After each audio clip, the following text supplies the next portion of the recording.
Ağlarınız nasıldı? Бүгінгі тақырып деп па, жұрттарға хабарласат айтасыңдар. Енді қуаныштан, бақыттан басалар хабарласпайды маған. Ауырып, жылап, көчіп болғанда хабарласат.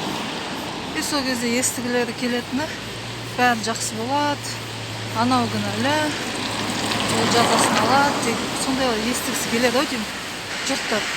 Бірақ 99% өздері кінәлі, қашан жақсы болады, өздерінің сол күнәсін мойындағанда ғана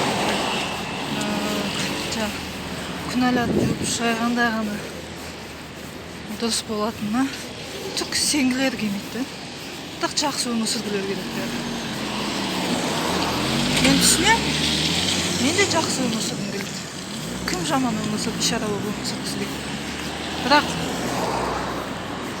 өздеріңіз қандай екенін мойындасаңыздаршы,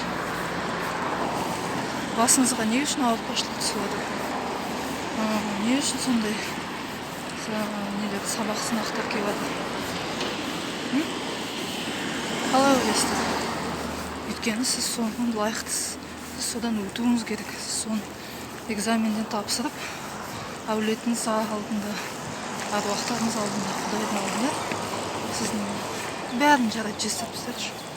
Өзіңіздің арыңызда, өзіңіз жан ар-намысыңыздың алдында сіз таза болуыңыз керек. Ары қарай сосын жақсы бола ма, күшті бола ма, мықты бола ма, ары қарай оны өзіңіз шешесіз.